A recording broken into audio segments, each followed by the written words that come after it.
Bel bonjour, je dis nous parler du créole. Bonjour, aujourd'hui nous allons parler du créole. Bienvenue dans ce nouvel épisode de Nico vous parle. Aujourd'hui on va parler de mon rapport au créole. Alors, qu'est-ce que le créole? Le terme créole il possède deux étymologies. Une en portugaise, crioulo, et l'autre en espagnol, criollo. Bon, vous avez vu mon portugais et mon espagnol, ils sont magnifiques. Bon, j'ai essayé. Alors, le créole naît durant la période esclavagiste, durant la traite négrière en fait, où en fait il y avait une langue commune était nécessaire entre les colons et les personnes réduites en esclavage pour se comprendre sur les habitations. Au départ, le terme créole désignait une personne européenne née et élevée dans les colonies. Et ensuite, il désignera du coup la population noire ou métisse. Donc, il faut savoir du coup que les personnes réduites en esclaves qui sont nées sur la plantation seront également appelées créoles. Le terme créole il qualifie la langue, mais aussi plus largement en fait la culture qui émane des colonies où il est né. Aujourd'hui, le créole il est parlé par plus de 12 millions de personnes différentes dans le monde. Les principales zones géographiques où on le retrouve des créolophones sont la Caraïbe. Vous avez la Martinique, Guadeloupe, Haïti, la Jamaïque, l'Amérique centrale avec Guyane, Belize, Suriname, l'océan Indien avec les Seychelles, la Réunion, Madagascar. Et il faut savoir qu'il existe près de 127 créoles différents dans le monde. Alors comment j'ai grandi avec le créole?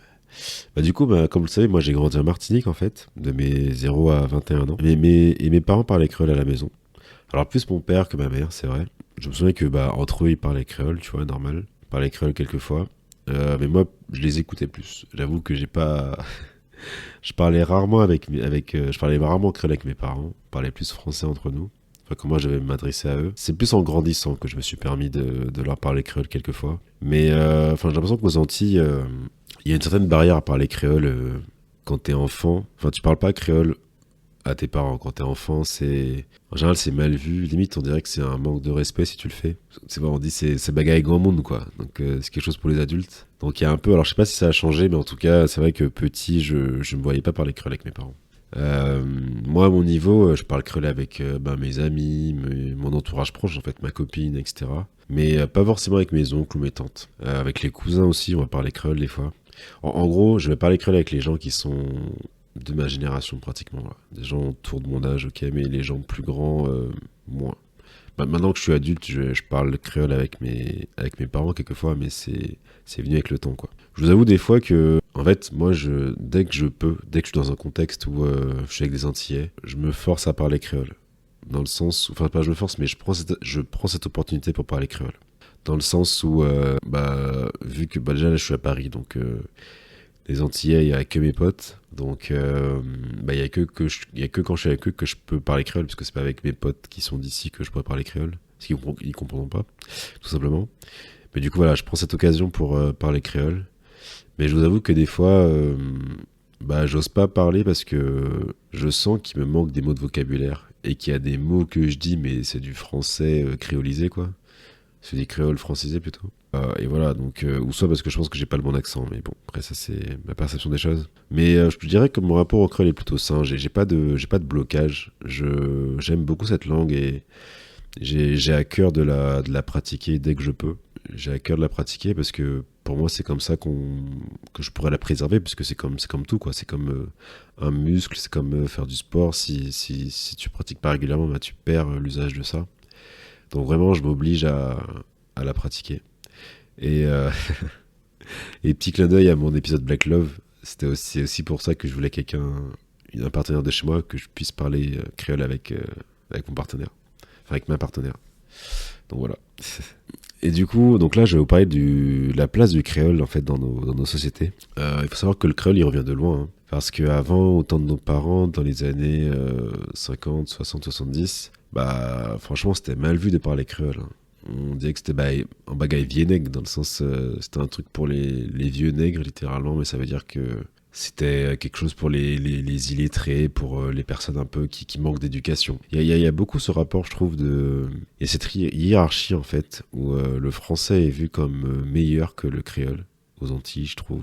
Alors, je sais pas si c'est en train de changer, mais je pense inconsciemment, si tu sais mieux parler français, tu seras mieux vu. Alors que bon, si tu parles créole, c'est un peu cette image un peu dégradante, je trouve. Alors que ça devrait pas du tout, parce que moi, je trouve que le créole, c'est une magnifique langue. C'est une langue qui a une force, qui est poétique. Et c'est ce qui la rend magnifique. Et je trouve que c'est vraiment la langue, en fait, qui représente qui nous sommes, qui représente nos identités, notre culture. On le voit à travers le zouk. et notamment Kassav en fait. Kassav n'a chanté qu'en créole et pourtant ils ont une carrière de ouf. Ils ont une carrière monumentale. Ils ont fait près de 5 millions d'albums, ils ont fait 63 zéniths, ils ont fait 2000 concerts dans le monde entier. Et moi, je vous avoue, quand j'écoute du zouk et que c'est en créole, je sais pas, il y a un truc qui se passe en moi, ça me fait vibrer, ça, je kiffe, tu vois, enfin, je ressens chaque parole du truc. Alors, j'aime aussi en français, mais disons que je pense que ça aura moins d'impact sur moi.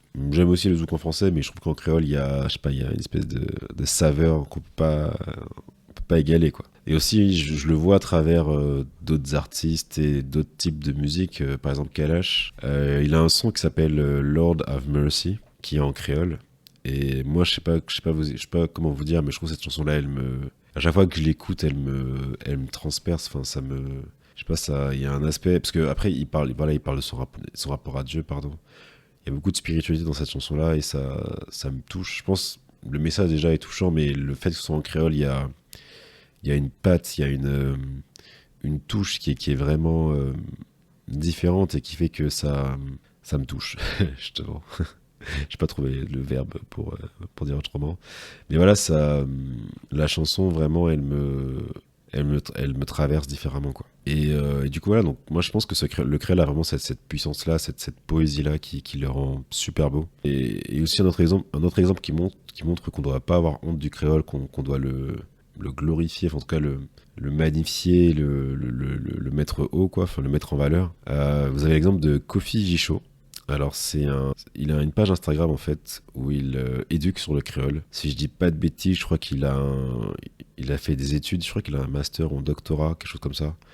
Il a fait des études dans le créole, dans les langues créoles, et franchement, il donne la bonne façon d'écrire, de parler les créoles, et les différents créoles, hein, que ce soit le créole haïtien, guadeloupéen, guyanais, réunionnais, martiniquais, guadeloupéen aussi. Et c'est ouf le travail qu'il fait, et franchement, et en plus, il le fait, tu vois, sur les réseaux, il fait des réels, il le fait de façon souvent humoristique, voilà, avec à travers des histoires et tout, et déjà, c'est super bien fait, et de toute façon, ça se voit, il a plus de 110 000 abonnés sur Instagram, donc c'est énorme pour un compte uniquement en créole. Enfin, tu vois, on aurait pu se dire, ah, il fait qu'en créole, ça va être restreint, il va pas toucher beaucoup de monde. Et en fait, non. Parce que je pense il y a ce besoin dans notre communauté de maîtriser en fait vraiment la langue. Parce je pense qu'il y a pas mal d'enjeux, mais il y a beaucoup de personnes qui souhaiteraient mieux parler créole, qui souhaiteraient mieux le comprendre. Parce que soit les parents n'ont pas transmis, soit parce qu'ils n'ont pas eu l'occasion durant leur enfance de parler beaucoup créole. Comme je vous l'ai dit, c'est une langue qui avait une mauvaise réputation jusqu'à pas très longtemps. Enfin, c'est en train de changer dans la mentalité, mais voilà, encore une fois, il y a toujours ce rapport un peu de hiérarchie, de domination entre le français qui est perçu comme meilleur et le créole en dessous, alors que pas du tout. Du coup, voilà, il fait un immense travail et big up à lui parce que c'est lourd ce qu'il fait. Pour rester dans la musique, pour venir dans la musique, moi je pense aussi que par exemple pour le dancehall en Martinique, je suis persuadé enfin, moi je trouve que le dancehall en Martinique, il a beaucoup plus d'impact quand quand les chanteurs chantent en créole. Parce il y a une façon de dire les choses, il y a une sonorité, il y a une mélodie, il y a une puissance dans les mots que le français n'a pas. En tout cas, c'est différent. Et le créole, il résonne, enfin, je trouve qu'il résonne en nous, parce que, historiquement parlant, c'est la langue de enfin, on vient de là, en fait. C'est la langue qui représente notre histoire, notre culture. Même si l'histoire a été compliquée, mais je pense que c'est la langue qui arrive à faire vibrer tout ça et à faire ressentir tout ça. Pour moi, c'est vraiment la langue qui lie notre peuple, qui nous rassemble et qui nous fait ressentir, en fait, toutes ces émotions. Après, malheureusement, vu que le créole, en fait, c'est une langue qui est beaucoup transmise à l'oral, et pas beaucoup à l'écrit, en fait, avec le temps, elle est dénaturée. Elle est dénaturée à cause de beaucoup de... En fait, le créole se francise, en fait. Se francise, il y a beaucoup de mots anglais aussi qui arrivent dedans. Et c'est dommage parce que du coup, ça dénature la langue. Mais je pense que ça vient du fait, parce qu'il y a un manque de transmission, en fait, entre les générations. Il y a beaucoup d'expressions, oui, d'expressions purement créoles Combien de fois, genre, quand j'entendais mes grands-parents parler créole, ils ont des expressions, mais je suis là, mais qu'est-ce que ça veut dire? Mais tu sens que c'est un truc parce qu'en fait le créole est très imagé, mais tu sens que c'est un truc grave puissant, mais si t'as pas si tu l'as jamais entendu, si t'as pas la signification, tu sauras pas. Et voilà, donc il y a ça qui fait que le créole perd un peu de sa substance. Mais après je dis ça pour le créole, mais on le voit bien avec le français. Le français aussi, il y a de l'argot, il y a des mots anglais dedans, il y a des mots arabes, puisque vous avez des populations de différentes origines, donc quelque part en fait vous avez chaque communauté se réapproprie en fait un peu la langue.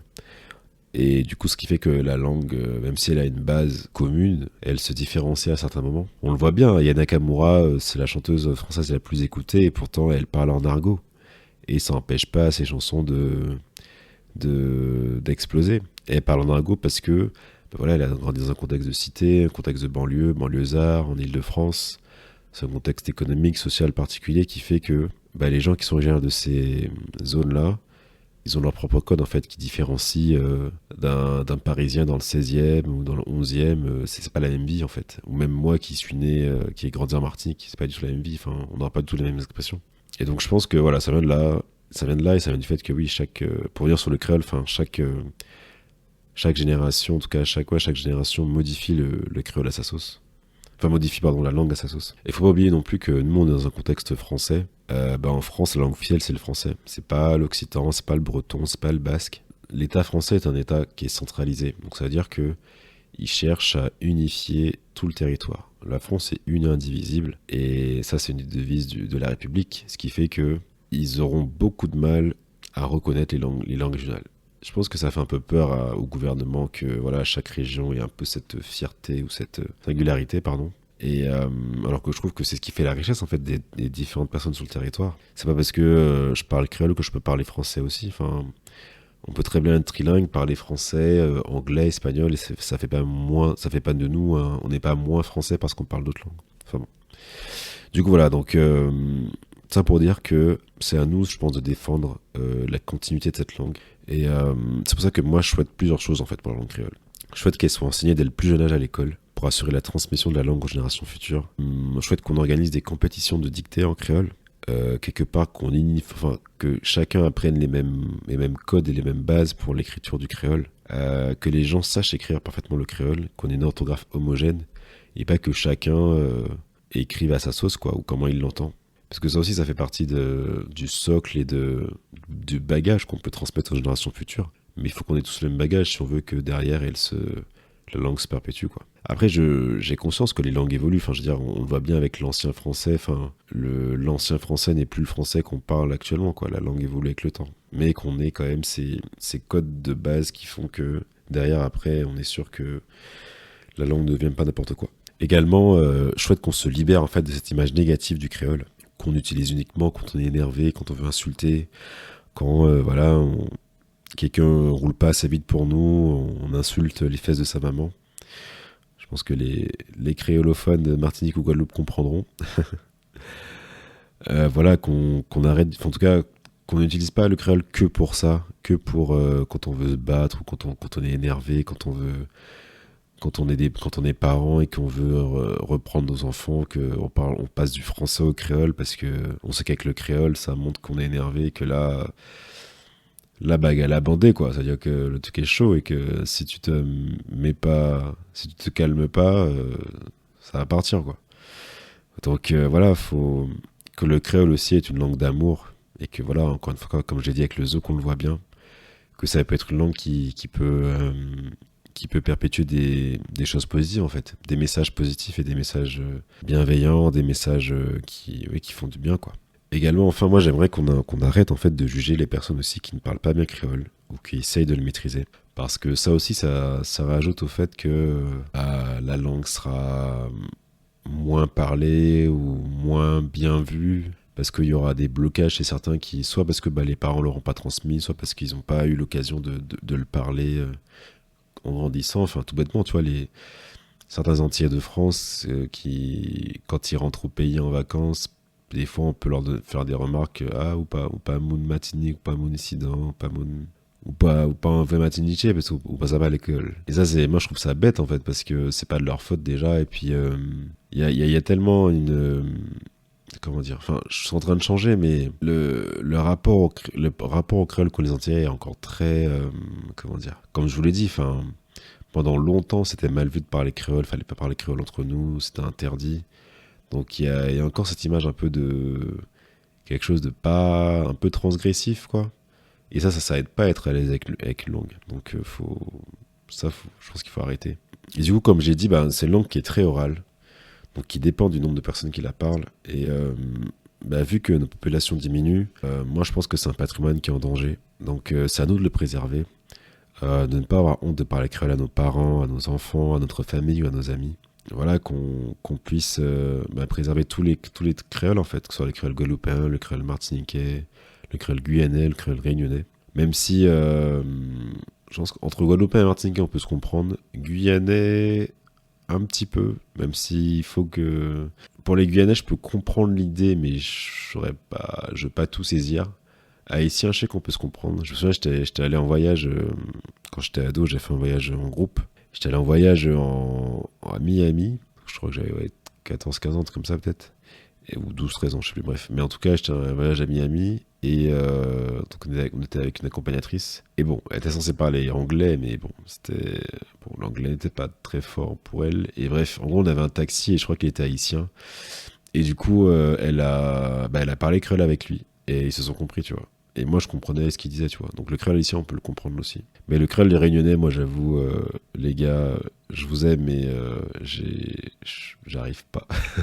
Je vais comprendre l'idée vite fait, mais on n'a pas, c'est pas du tout les mêmes créoles, donc c'est pas comparable. Ça aussi, tu vois, genre, je serais curieux aussi, en tout cas, d'apprendre le créole réunionnais ou d'avoir un peu plus de base dessus, tu vois. Enfin, même si, bon, en vrai, je dis ça, mais je pourrais pas le parler tout le temps parce que j'ai pas beaucoup de potes réunionnais. Enfin bref. Ouais, c'est juste pour vous dire que, voilà, entre Guadeloupe, Martinique et Haïti, on se comprend.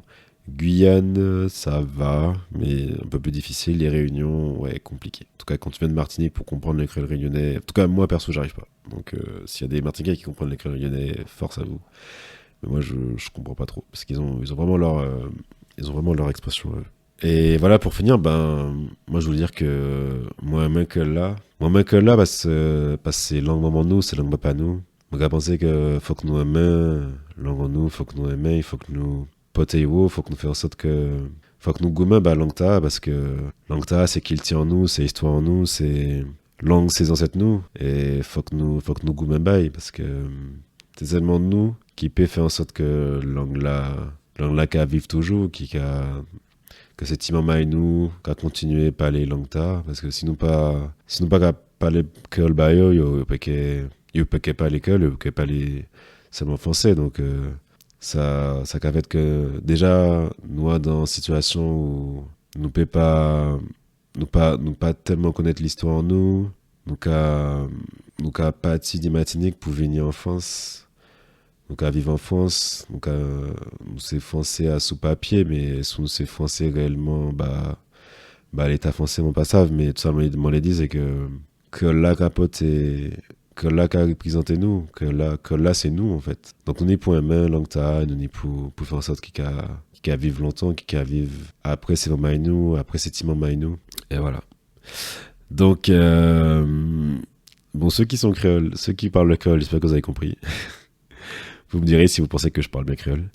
Mais voilà, en gros, pour ceux qui parlent pas créole, en gros, pour résumer, je disais que voilà, le créole, c'est la langue qui nous représente, c'est la langue qui représente notre histoire, notre culture, notre identité.